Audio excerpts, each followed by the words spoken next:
Hi everyone, welcome back to our podcast, In Good Company, also known as En Buena Compañía. My name is Isis, or also known as IGC. Nice to see you again. This is Evelyn. And this is Shanti. Today I guess we're just gonna have a nice conversation, and I just want to know what y'all been up to, what you guys been doing. All right, my turn. Just kidding. We've been good, excited for this podcast. A lot going on with our personal lives. Obviously, we all still work full time, so it's been challenging trying to manage, work and this podcast. But I mean, it's interesting. I think it teaches a lot about time management. Mm-hmm. What would you guys say about that? Yeah, I feel like it's putting things in perspective for me, at least. Mm-hmm. Like how unorganized I can be. Yeah, I feel like I need to be more, I guess, like thorough with the things I need to do and just like do them and prioritize the things that I need to prioritize. Sometimes Netflix and chilling is not what I should be doing, Or spending hours on TikTok. Or spending hours, yeah, that's all bad. That shit is addicting though, I will say that. Yeah, I feel like for me personally, I don't know, I feel like life has just been, like a little whatever. I feel like I'm kind of like in that limbo stage where like for work, transitioning into this role and kind of knowing what it is. I feel like, it is hard. Is it like a mid-20s thing, right? Yeah. I feel like in mid-20s, you're also very kind of confused, like, wait, am I supposed to be working? Am I supposed to be doing this? You kind of question everything that you do. Yeah, everything. We're in the beginning stages of being an adult, you know? So I think we're just... Bitch, 25. We're in the mid-stage. Hey, whoa!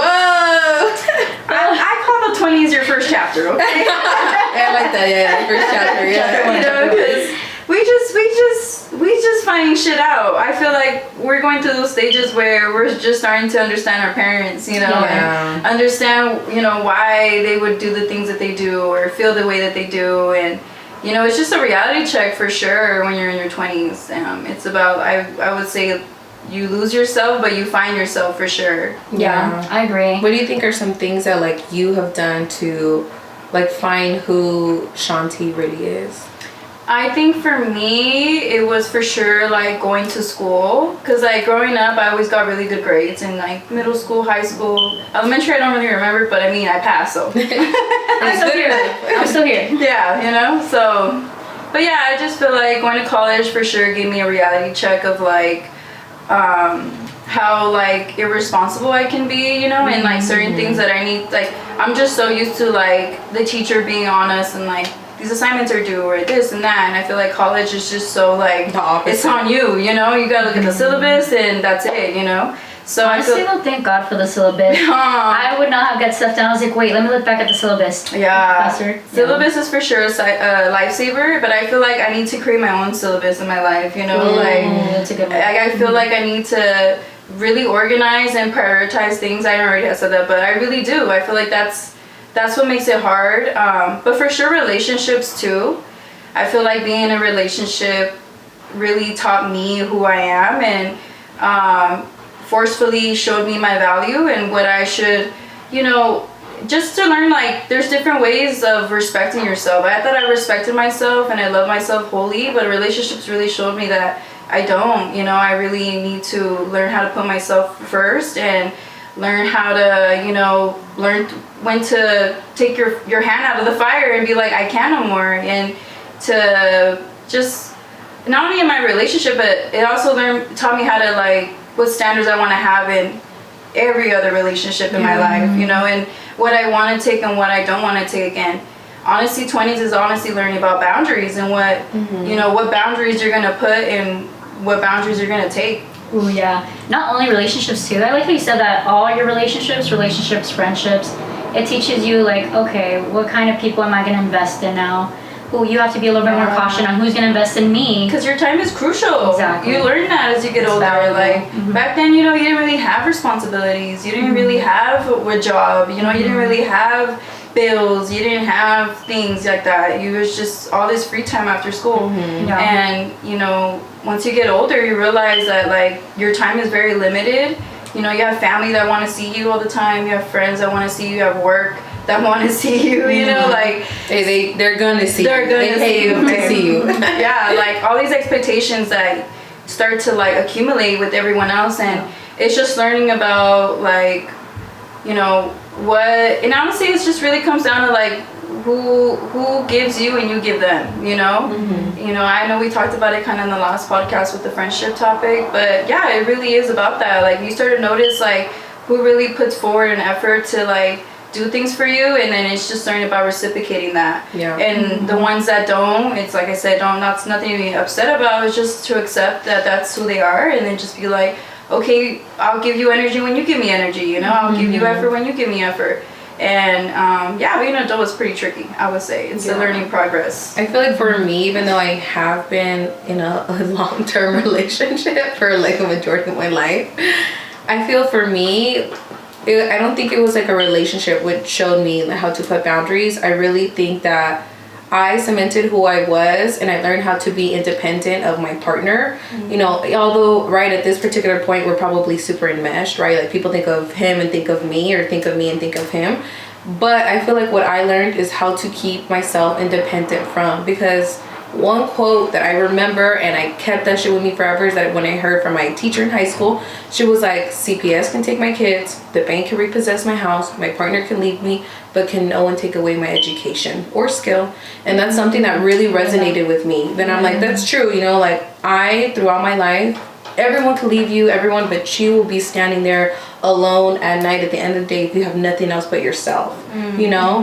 And so I feel like what I've learned in my relationship has been like, how do I keep me, you know, while also loving someone else and learning how to love someone else, you know. So I think it's that. I think in your 20s you should be self-centered. I don't care if people say that's selfish. I don't give a fuck. Call me selfish as a motherfucker, because I'm gonna think of me. I'm self-centered. My life centers around me. My decision centers around me, because there's so many people that don't do things because of their partners or do something. They're not with that partner anymore, and then they regret not doing it. You know, like life is so fickle. So just do it for you. If that person loves you, they will support you. They really, really will. I agree. I mean, as someone that's single, and I've learned from these experiences myself, past relationships, it's something I wish I would have done though. And I think in the beginning of my past relationships, I was really trying to prioritize this happiness of like, making sure we're both happy or he's happy. But it's like you said, they can take everything but your education, and you work and sacrifice so far, not just for your education, for your skills, but what you build for yourself. You know, you build this empire for yourself, and for it to get knocked down just because you give it to someone and all, and it's like you end up hurt or disappointed. It goes back to being selfish, self-centered, but in a good way. You know, people can be like, oh yeah, you're being selfish, and it can be perceived differently. But I think that it's so important and crucial in your 20s. I'm still learning, but I feel like I'm definitely a lot better than I was now. Like, I'm always going to put myself first. I'm always going to put my happiness first. You know, if it doesn't make you happy, like, I'm sorry, but this is what makes me happy. Then you're not for me. And you're not for me. But good luck. You know, I hope you find someone in your journey. Exactly. I feel like I agree 1,000%. I feel like your 20s are about yourself. You know, I feel like once you hit 30s, that's when you start thinking more about yourself. Like, you start thinking about having a family, you know, you start thinking about marriage, like, you start thinking about the next chapter in your life.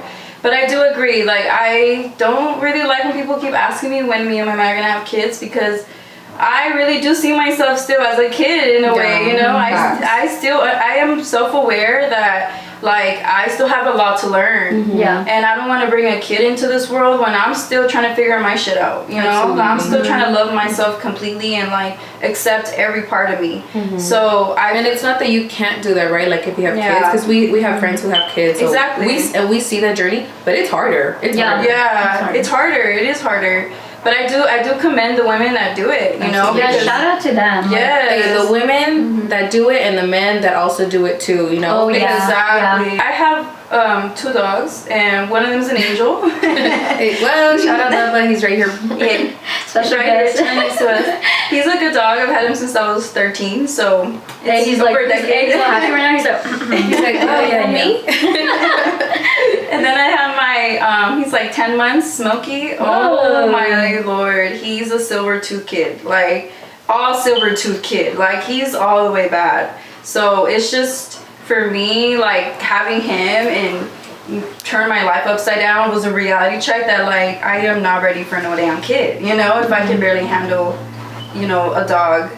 But yeah, that was a reality check for me. But I mean, as I get older, I do start to think about having kids, like especially being with my man. His family has a lot of kids in his family. Personally, I'm the kid in my family. I'm still the baby. So being around his family and being around a lot of kids have for sure, like, I have a soft spot now. I really do consider it, and I really do think about the fact that, in my 30s, am I really gonna go out clubbing every weekend? Am I really gonna go to raves like that? I mean, raves maybe, but Hey, EDC, you're gonna be those older people at EDC. for real. So that's why I'm like, I think for 30s for sure that's gonna be on my mind. But yes, 20s is about for sure self-love. Yeah. Yeah. And I mean, we get emotionally and physically tired even growing up. I feel like even if we tried, like, am I gonna go to a club when I'm 30 or something? You're drained. Yeah, I'm 25 and I feel like I'm dead every morning. My back is giving 85. My right knee is giving 105. Hey, tell them what happened with your knee though. Whoa, we'll keep that for another one. Just know I pop lock and dropped it out of place, and that's the end of that. Hey, pop lock, zip it lock. Yeah, hey, throw it away. Yeah, when they threw away the key, there went my knee. Oh my god. Yeah, but I mean, it's draining. I guess there's so many things, right? You can talk about when you're in your 20s. What's your journey of self-love, Evelyn? It's been crazy. It's been like a roller coaster. I feel like after high school, I kind of didn't really know what love was. I kind of just was like, or self-love, I was kind of just feeding off of things that made me happy temporarily, whether it was alcohol or any of that. But I was just doing it constantly thinking like, oh, this is my self-love. I'm loving myself because I'm treating myself. Yeah. But was it really inner deep love? I realized it wasn't. And I realized that when I was in relationships, when I was in unhealthy friendships, was like, I'm not valuing myself. Why am I unhappy? And I start blaming myself and I'm like, is there something wrong with me? And that's when I started seeking therapy. I started Googling things. Why am I the way I am? We start finding these roots and trying to fix those roots that we couldn't fix or, know that there were traumas when we were kids. Yeah. And I feel like now that I'm older, I'm realizing and I'm picking and putting it kind of in a puzzle and it's all making sense, Yeah. And another thing I'd say of the journey of self-love would be, go back to what you're saying, to putting yourself first. I'm never going to put someone before me again. I'm never going to lose myself in this person. It's like, I have passions. I have things I love.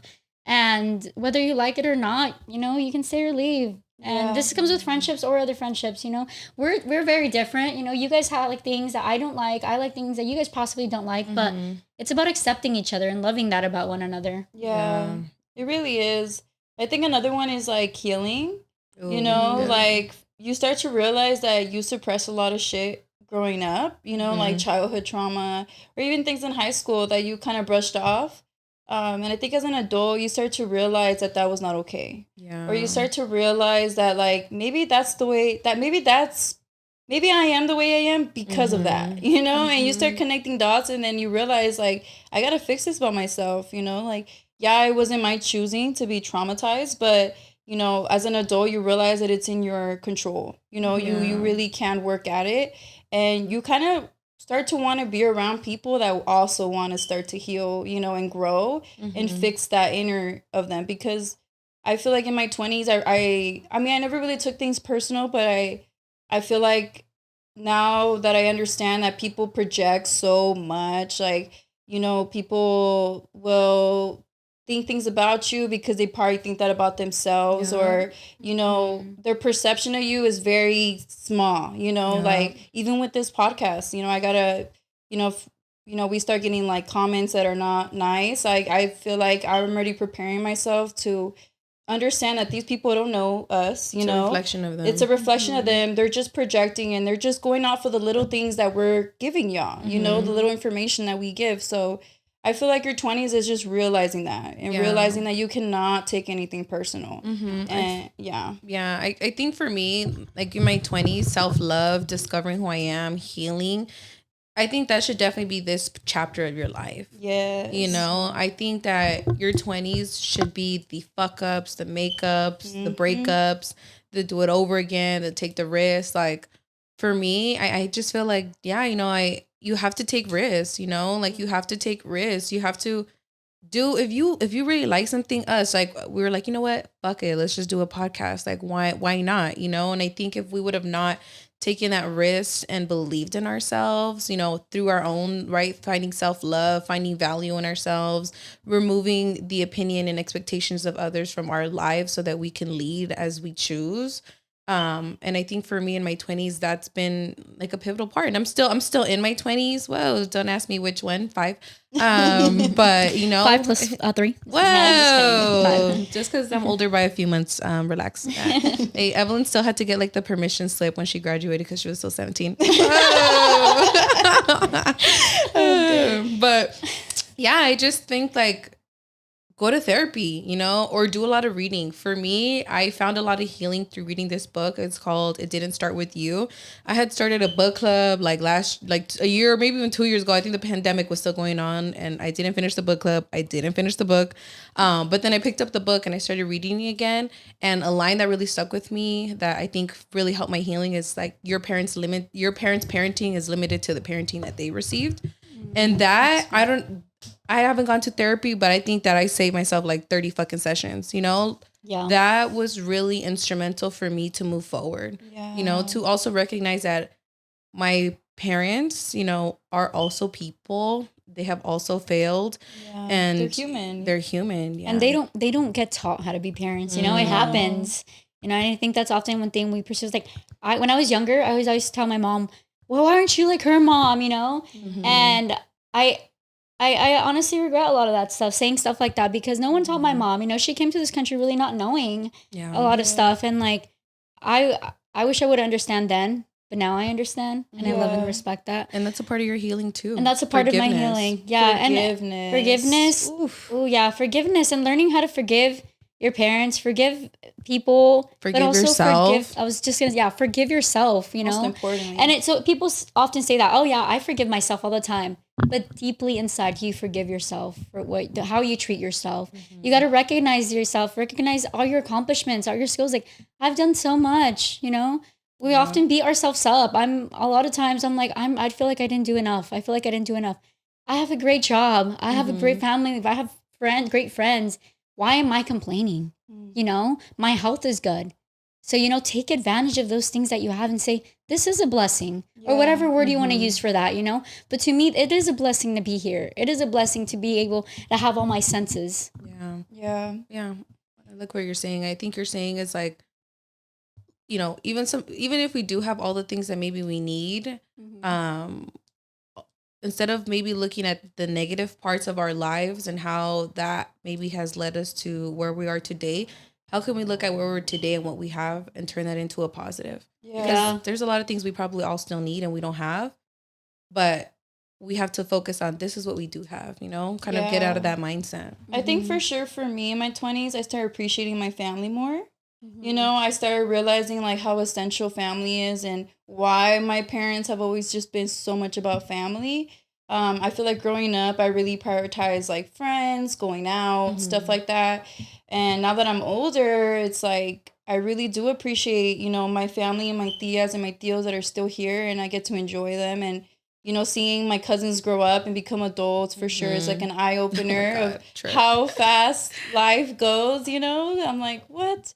But yeah, I feel like family is just, it's just one of those things that you realize too that not everybody has family, you know, especially like a family that like loves you and deeply and like just wants to see the good in you and everything. And, you know, I grew up thinking that a lot of people had that. And, you know, as I get older, I started to realize that people really don't have that type of go-to people that they know they can just go to if like some shit hits the fan, you know, or if they have a party, they just know those people are going to show up, you know. And you know, and I think that the 20s really is like I said, you start to just understand more your parents for sure, you know, where they come from and their ideas. And then back to like the parents about their parents, you know, my parents were, I would give them like a 2 or 3 out of 10, you know, hey, maybe for one specific family, right? My dad, but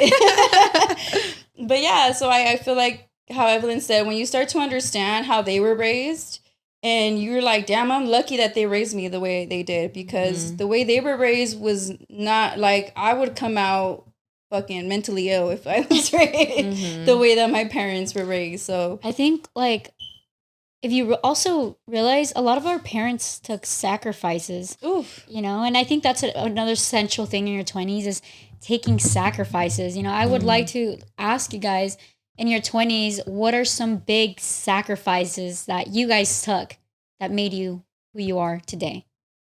I think for me, a sacrifice was quitting my job. I think quitting my job and, you know, investing into like what I thought maybe my future would be.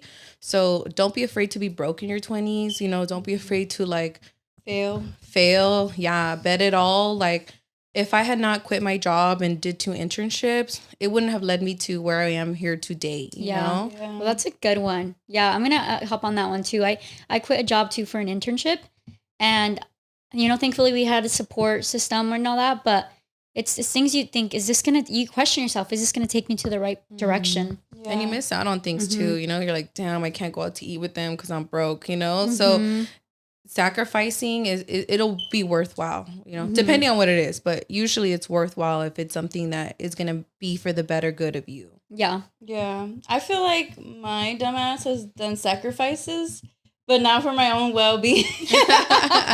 But that's a learning lesson too. I was going to say that it was like the silver lining is I learned a lot from that. You know, I didn't go to a school up north to Chico State for a guy, you know, because he threatened to not be with me anymore. So I stayed and I went to Cal State San Bernardino, and, you know, I did it for love. And obviously that was a sacrifice that I wouldn't say benefited me, but it for sure taught me a lot. I learned more that I would never do that again, you know, because like how we've been saying, 20s really is about being selfish and, you know, self-love.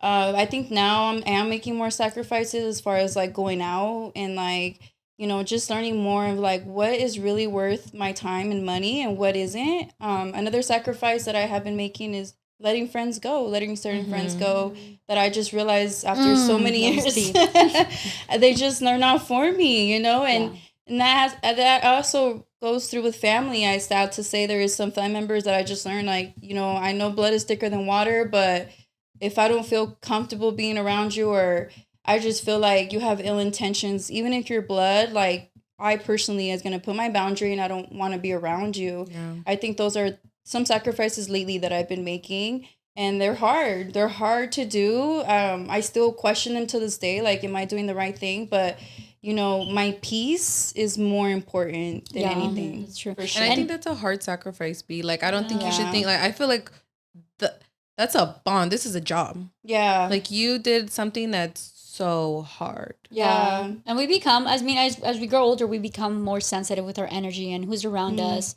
You know, like you said, it can be your own family, but you grow older, does that person really make you feel comfortable? Does that person really make you feel like I can trust you, or I can lean my arm on you if I fall? You know, we can offer that to them. Friends, family, etc. But if they're not doing it back, it's like, hey, sometimes it gets tiring. I think, for sure. I think being an adult is realizing your worth and kind of like just realizing that, like, you know what, I don't have to be dealing with this bullshit. Like, I really don't. Like, if I'm always around you and it's a bad time or there's negative vibes or all you do is talk about people, like, you know, you learn that you can just remove yourself from those situations. Oh yeah, you know? And that's the gift of life. It really is. It's your control. It's your control. You're in control of your life. When things are out of your control, stop forcing it. Don't force it. Don't try to make things that aren't supposed to happen.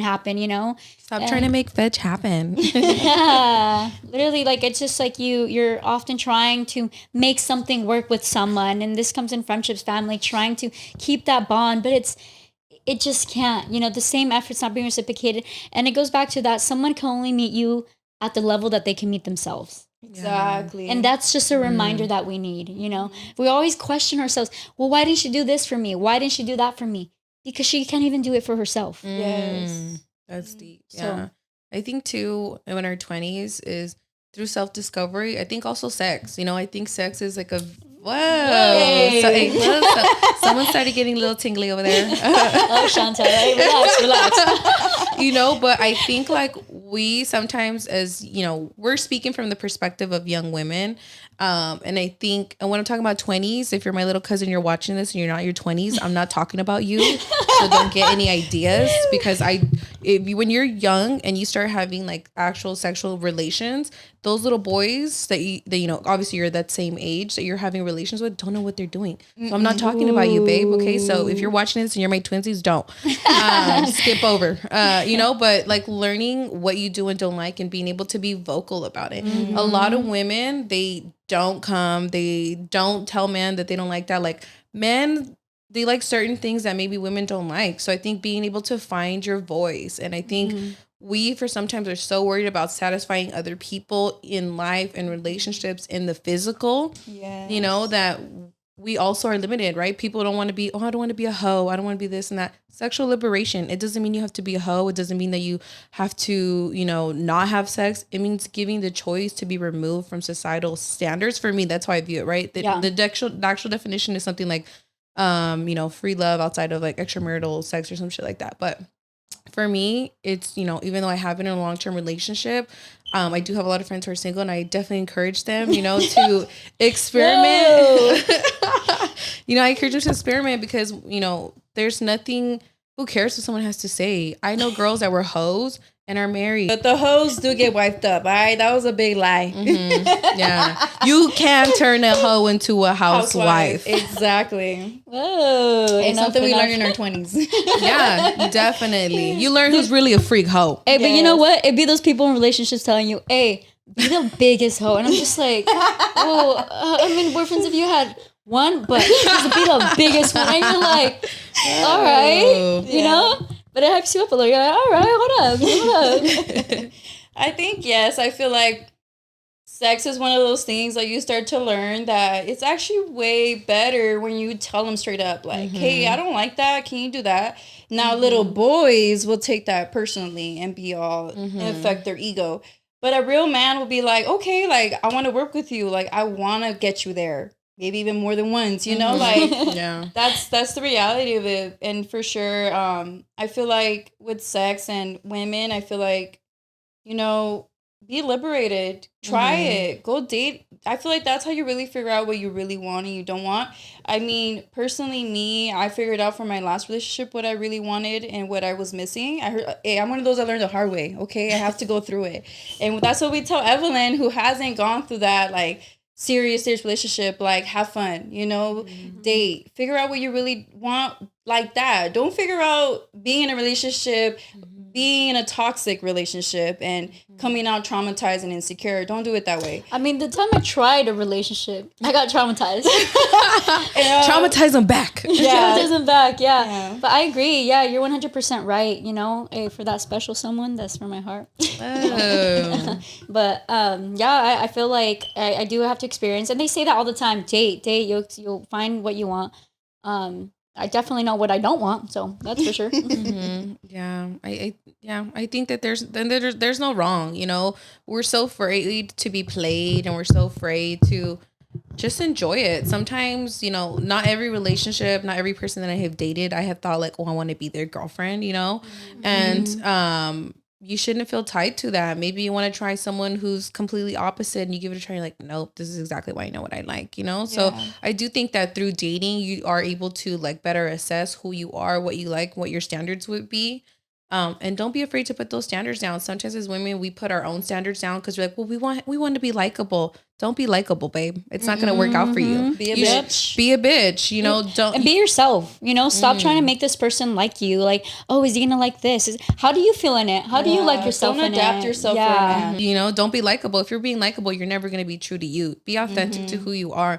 And don't be afraid for people not to like you. If you don't like me, that's your loss. Remember that about yourself. Yeah, and your true colors will come out later. That person's not going to end up liking you. You're going to question, why didn't he like me? Well, babe, were you yourself in the beginning? You know? But at the end of the day, love yourself, self-care, put yourself first in everything that you do, you know? Set some boundaries. And yeah, I mean, what are some essentials you'll say as in self-care, self-love? I think For for any sure individual. wear sunscreen. You know, take care of that great. skin because the sun is powerful. Yeah. 99% reason that you age is because of the sun. Ooh, Yes. Yeah. So I feel like your 30, 40, 56-year-old will thank you if you do, you wear some sunscreen, you do some skincare, when it comes to exercise, I would say like some yoga, or just some meditating, some stretching, like for sure. Just like obviously the most important self-care is like self-love and like accepting and healing. But as far as like the physical, yes, I will say skincare, move your body, stretch. Make time for it, Yeah, find time for it. Go get your pedicure. Like treat yourself, love yourself. A lot of times we have busy days and you understand that, but again, goes to putting yourself first. I got to do this. I got to do this for that person. I got to do this for that person. What about you? Yeah. Better so do your part for like your key things. Go ahead. So for mine, I would say self-care. I feel it'd be physically a lot. I do yoga. I feel like when I tell people I do yoga, they think I'm just like, meditating or something.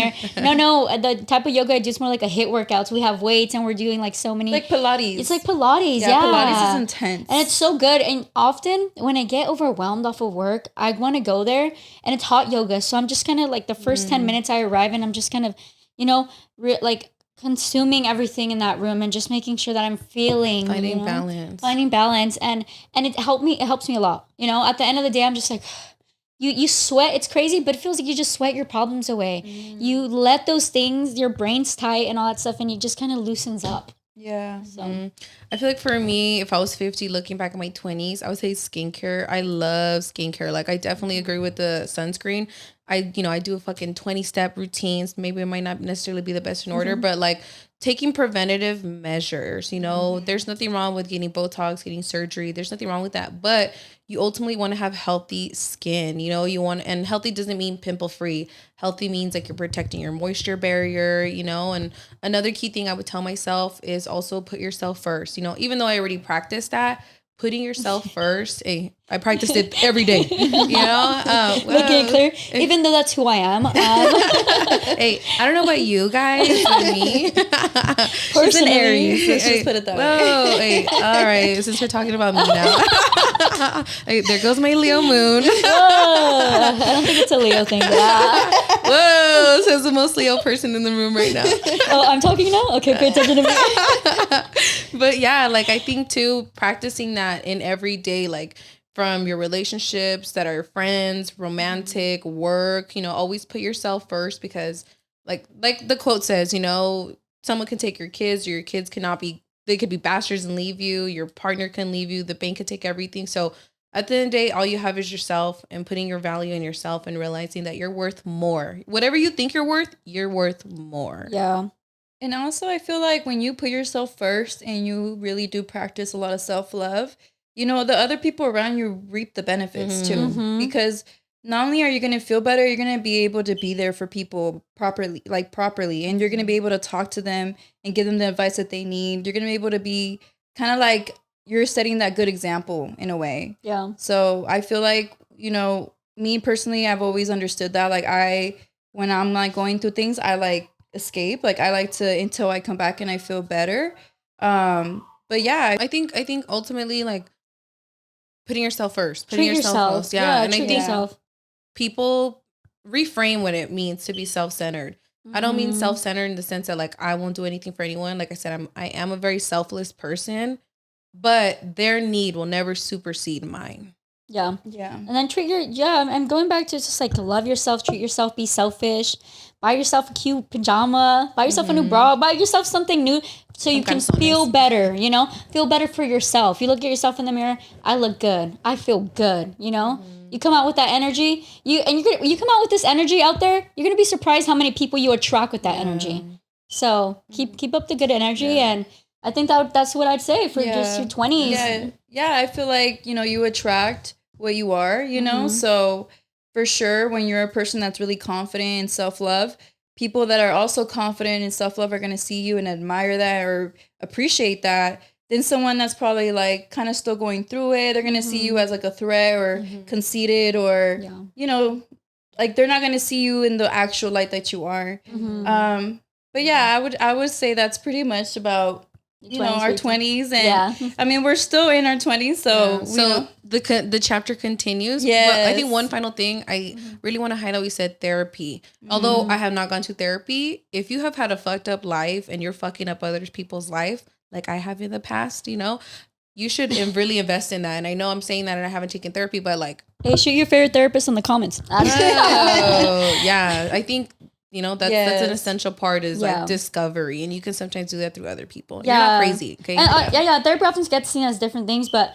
I don't know. I'm not trying to promote psychology today. You can filter what kind of therapist you want. Whether you and I'm saying this for myself, whether you want her to be Latina, and I'm saying this because who's truly gonna understand you. Whether it's Latina, whether she focuses in like cognitive behavioral, understand she specifically focuses on what you're looking for. Yeah, a quick shout out is another one. I have family members that are doing hypnotherapy.